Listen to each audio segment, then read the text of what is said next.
the continuation of our topic.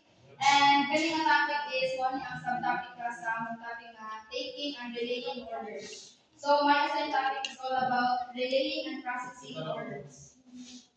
So kanina topic explain how service staff communicate customers' order to the kitchen or bar in a clear, accurate, and organized way. Relaying orders to kitchen bar. Relaying orders means communicating the customer's order clearly and accurately to the correct department. So, kami pag-relay sa mga order is dapat naka-clear o accurate. Kaya nga naman, ganong kinahanglan pag mag-relay sa mga order is dapat clear o accurate na siya.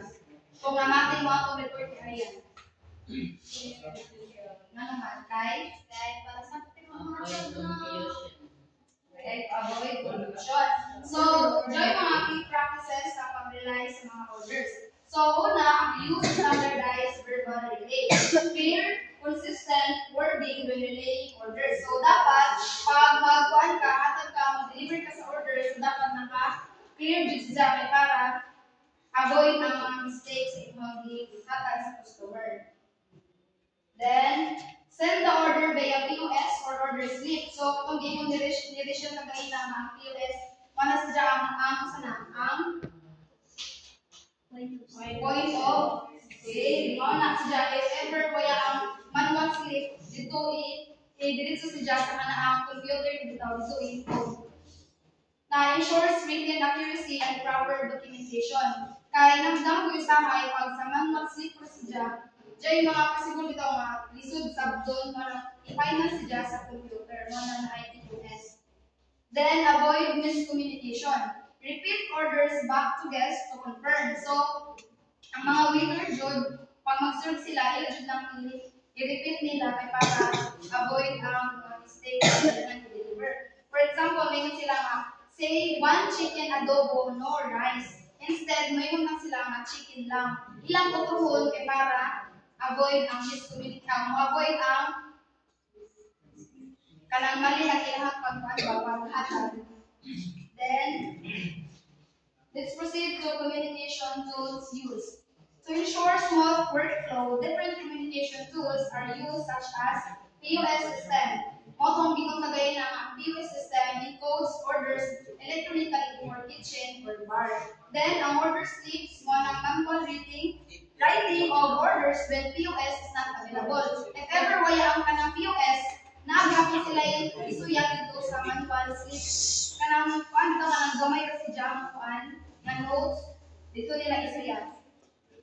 Then verbal relay must be clear and confirmed with kitchen staff. So ang pag-relay sa mga order nila is dapat clear o i-confirm nila sa customer kung unsa nila ang i-order. Then runner system or bell system. Unsa man ang runner system or bell from the word bell? Kung man, kanang kanang kung nakatig ka mo, kasi i-order nila,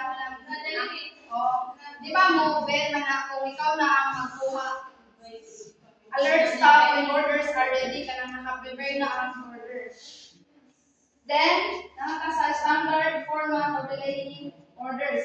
When relaying orders, follow a standard order sequence. So, na sequence. The first one is ang table number. Table number na ka mo si table number?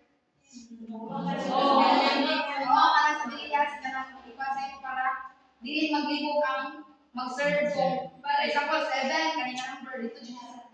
Number 7 na kuan para dili mo ka libog-libog. Then number of guests ko, ila, kabuo. Kung for example, dili nga table is 5, dito ni mo sa dyan serve.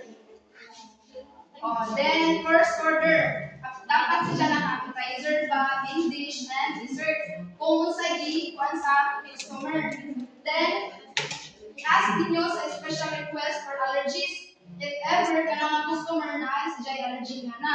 For example, di ba, ay usahay customer, pag mag-order sila yan, ay ask nila kung say, mga putahin nila, kay sigang butang dito is allergy ay ang customer. So, mag-ask kung nag-sa allergy na. Then, ikalima, beverage orders. Separate na si Jai if needed. Kung gusto sa customer na ilahin nila tong mga inunon, nara sa ilaha. Basta ang pag-serve is knowledgeable kung sila kung saan nila ito pag-serve sa customer.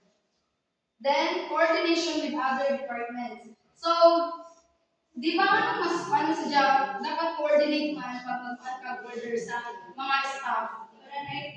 Correct, para teamwork. Na effective relation and processing of orders require teamwork between sa kitchen o sa bar. So, kung sa kitchen, responsible for food preparation. Then, kung sa bar, of course, mga beverage preparation. Saktan ninyo?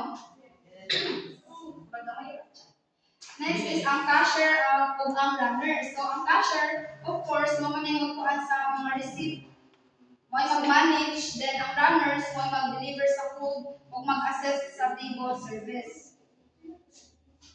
Then, let's proceed to construction. Please read everyone. Laying and processing orders is an essential part of the food and beverage service that ensures customers receive the right food and drinks at the right time. By using accurate communication, standardized procedures, and proper coordination with the kitchen, bar, cashier, and runners, service staff can prevent errors, avoid delays, and maintain a smooth workflow. So, sinasabtan. Sinasabtan. Sino yung basa? Yeah. No, importante no. Importante si Jobs. Ang mag-rely sa mga orders is very important to ensure customers receive the right food o para avoid confusion sa mga customer. Sabtan na? Yes. So, that's all. Thank you.